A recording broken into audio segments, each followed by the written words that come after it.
guys! Welcome back to my channel. Ngayong araw na to, April 8, 2022, may aayusin lang ako sa Meralco. So pupunta ako doon ngayon para ayusin.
Dito na kami sa Meralco. Kailangan daw namin pumunta sa customer service. Antayin lang namin na tawagin ang aking number. Pang 2067 ako guys. Pero yung iba naman ay nakaalis na. Ayan na guys ang pila namin. Halos 3 oras kaming nag-antay.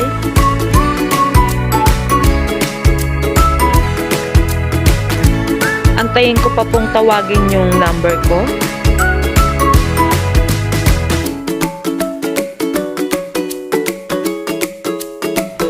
Hindi na po ako nakapag-video sa loob. Pero wala din pong nangyari sa nilakad ko. Ayan po sana yung aking irereklamo. Nasa loob po kasi ng gate. So halos hindi na siya mabasa. Malayo po kasi at saka iba na yung meter niya. Medyo malabo na.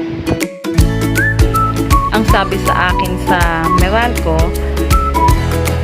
para daw po kasing mag-a-apply ulit.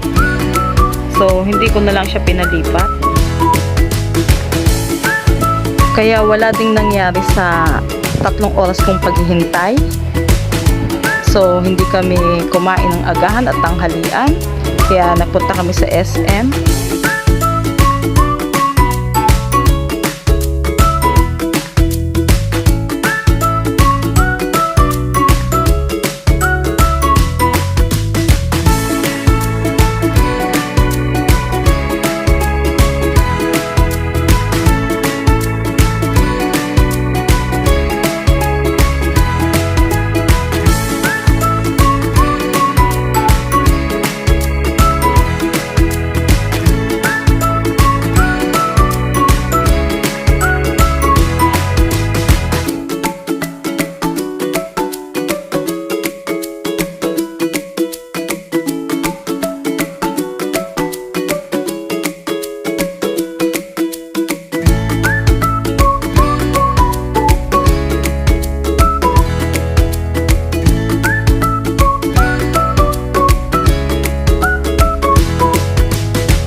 Kain muna tayo guys.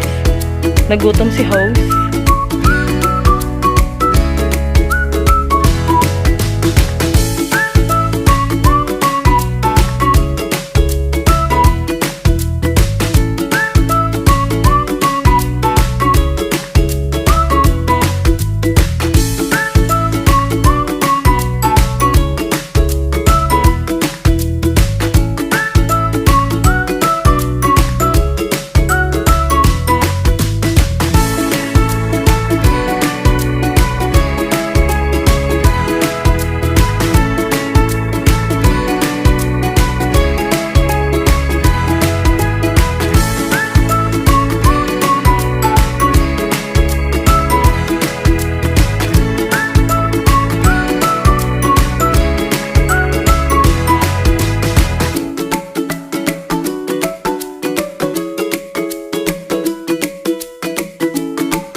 Namiss ko din ang buko juice.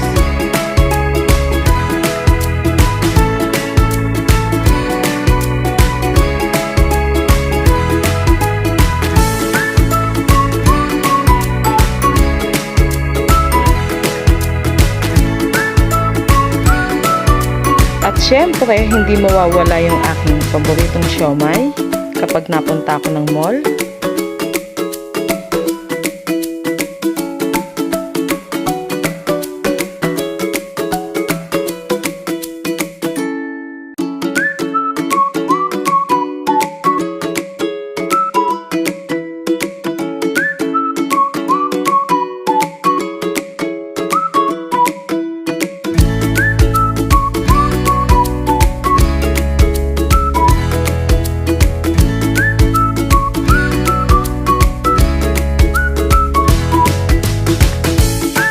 Ayan na si nanay, nagpapahinga na, napagod sa paglalakad at sa pag-aantay ng 3 oras.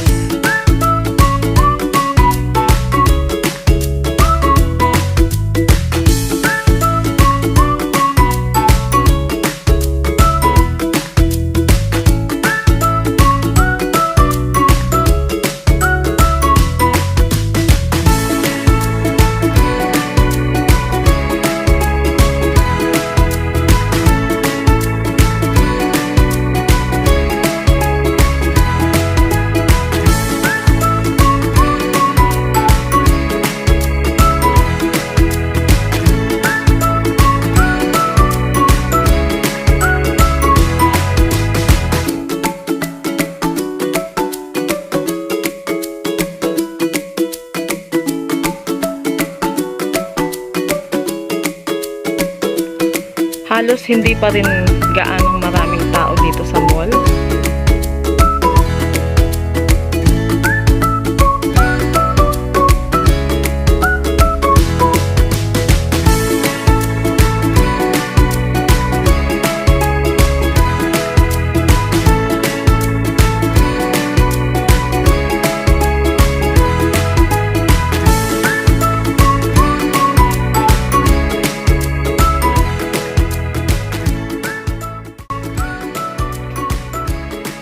Pauwi na kami guys, pero antayin muna namin yung tricycle. Hindi naman ganong kalayuan to sa shop namin, pero nagta-tricycle kami. Ang pamasahe niya is 200 pesos. Mula EPSA Rosario, Cavite hanggang Tansa. Medyo malapit lang to sa amin, pero ang pamasahe niya is 200 pesos. Isang lakad na yun.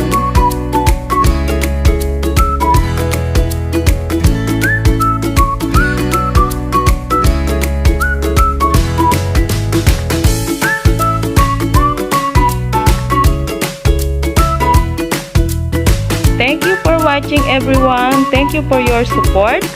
God bless all. Bye!